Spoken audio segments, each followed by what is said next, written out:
The Department of Justice, whose entire job is to tell the truth under oath, is apparently too busy lying about how many times Trump's name appears in the Epstein files to bother prosecuting people who threaten to shoot a congressman's children in the head. The FBI director testified that Trump's name appears less than 100 times in the documents when it actually appears over 1,000 times, and when pressed with simple yes or no questions, suddenly couldn't remember basic numbers. So this week, Attorney General Pam Bondi appeared before the House Judiciary Committee. Basically, a hearing where Congress gets to question her directly, and it turned into one of the most explosive exchanges in recent memory. She refused to unredact documents about Trump's relationship with Epstein, accused lawmakers of being bad lawyers, and kept repeating the word privileged like it was a magic spell. But amid all the chaos, there was a moment that cut through everything, where a congressman laid out documented death threats against his family, showed how the DOJ declined to prosecute any of them, and directly asked the Attorney General for help protecting his children. Let's break down what happened, and I'll explain why this matters later in the video. Attorney General, you acknowledged earlier to Mr. Johnson that President Trump was mentioned and the release countless times, you said, in the Epstein files. I just want to play a video, though, for you that I think speaks to the frustration that many of these victims have. Of times Trump's name appears in the files, so it could at least be 1,000 times. Is that right? The number is a total misleading factor. We have not released anyone's name in the Epstein files that has not been credible. Director, could it at least be 1,000 times? We have released every piece of legally permissible information. Okay, you can characterize the numbers however you want it. I'm claiming my time, Director. It sounds like if you don't know the number, it could at least be 1,000 times. It's not. It's not. Is it at least 500 times? No. Is it at least 100 times? No. Then what's the number? I don't know the number. I understand why the victims are frustrated, and the Attorney General acknowledged what Mr. Patel would not acknowledge, that it was way more than 1,000 times. But I want to move, Madam Attorney General, to weaponization of government. And yesterday it was reported that 6 members of Congress had indictments sought against him, and they were not returned by a grand jury. My colleagues have spoken about their frustration of being in subpoenas and having cell phone records combed through. Well, in 2017 and 2018, Adam Schiff and I had our cell phone records and email records combed through, not by you, but a different Department of Justice under the President. It was in retaliation for our role in the Russia interference campaign. An Inspector General report would find this improper and that the predicate for it was absurd. In 2020, after sitting on 2 committees that were a part of the President's first impeachment, an FBI agent leaked my cooperation in a national security case where my campaign was targeted.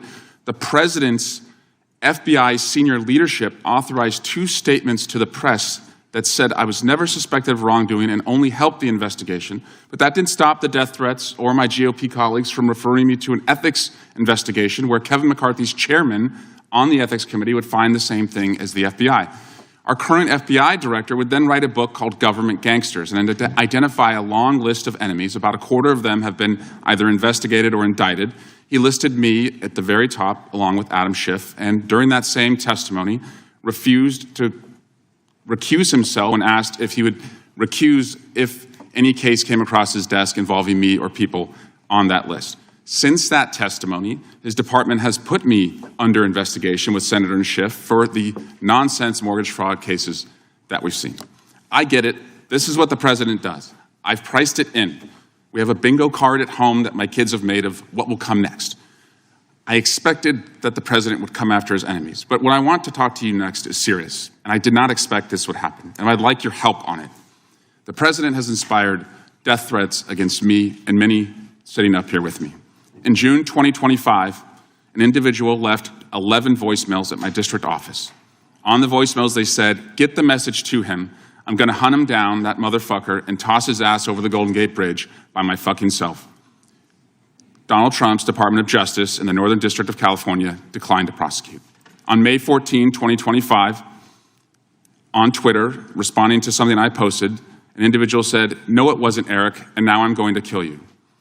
The Department of Justice from the Southern District of Texas declined to prosecute. May through December of 2025, we received messages at my office that said, "I hope somebody shoots you and your children and your wife in the head. Pew, pew, motherfucker, pew, pew. I would stay indoors as much as possible, and my children, unfortunately, have to do that. The Department of Justice has not charged this individual and cited that he's a prolific caller and has health conditions, although what we have found in our own investigation and his voicemails is that he has said he will employ others to do this. The president can come after me. It's fine. I'm in the arena. So are these folks. But we never expected that the Department of Justice would not seek to prosecute and investigate those who are making threats against us. And that would include those on that side of the aisle. And I'm just asking for your help to protect life, because life is at risk with the environment we're in right now. Congressman, I completely agree with you. I know about several of those personally involving you. I believe one has been charged publicly, and there's something I would be happy to talk to you about off camera, but I can assure you that they are very serious. They are being looked into, and I can give you more details on those. None of you should be threatened, ever. None of your children should be threatened. None of your families should be threatened. And I will work with, you can come into my office any day. I will work with all of you on both sides of the aisle if you are ever threatened. And I'll gladly talk to you after this hearing about your cases. But I can tell you some of them are very active. Appreciate that. Now yield back. So, let me walk you through what happened when a member of Congress confronted Attorney General Pam Bondi about two critical issues: the truth about Trump's mentions in the Epstein files and the DOJ's refusal to prosecute death threats against lawmakers. First, let's talk about the numbers game the administration has been playing. FBI Director Kash Patel testified that Trump's name appears in the Epstein files less than 100 times. But when pressed directly in this hearing with simple yes or no questions, he couldn't even confirm basic facts. The Attorney General later acknowledged what Kash Patel refused to admit. Trump's name appears way more than 1,000 times in these documents. This wasn't a mistake or an oversight. This was deliberate misdirection under oath about one of the most significant document releases in recent history. But here's where this hearing takes an even darker turn. The congressman shifted to discussing the weaponization of government, and what he revealed should alarm every American, regardless of political affiliation. He disclosed that 6 members of Congress had indictments sought against them that were not returned by grand juries. Think about that. The Justice Department actively pursued criminal charges against sitting members of Congress, but the evidence was apparently so weak that grand juries wouldn't even indict. This congressman knows about political retaliation firsthand. In 2017 and 2018, he and Adam Schiff had their cell phone records and email records seized by the Justice Department under the previous administration. An Inspector General report would later find this action improper and the justification absurd. It was pure retaliation for their roles investigating Russian interference. In 2020, after serving on committees involved in the president's first impeachment, an FBI agent leaked information about his cooperation in a national security case where his campaign had been targeted. The FBI issued statements confirming he was never suspected of wrongdoing and only helped the investigation. But those statements didn't stop the death threats or prevent his GOP colleagues from referring him to an ethics investigation that ultimately found nothing. Then, the current FBI director wrote a book called Government Gangsters, identifying a list of enemies. About 25% of the people on that list have since been either investigated or indicted. The congressman was listed at the very top alongside Adam Schiff. When asked during testimony if he would recuse himself from cases involving people on his enemies list, the FBI director refused. Since then, his department has opened investigations into both the congressman and Senator Schiff for what he describes as nonsense mortgage fraud cases. But the congressman expected political targeting. His kids even made a bingo card at home predicting what will come next.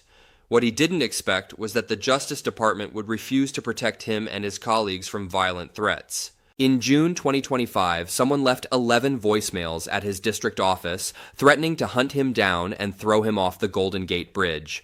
The Department of Justice declined to prosecute. In May 2025, someone responded to his Twitter post saying they were going to kill him. The DOJ declined to prosecute. Throughout 2025, his office received messages saying the sender hoped somebody would shoot him, his wife, and his children in the head. The sender told them to stay indoors as much as possible. His children unfortunately have had to do exactly that. The Justice Department has not charged this individual, citing that he's a prolific caller with health conditions. But the congressman's own investigation found that this person has stated he will employ others to carry out these threats. The congressman made clear he can handle political attacks. He's in the arena. But when the Department of Justice refuses to investigate and prosecute credible death threats against sitting members of Congress and their families, something is fundamentally broken. This isn't about protecting one party over another. It's about whether our justice system will function at all when politics demands otherwise. You're watching Inside Politics. Subscribe and share your thoughts in the comments.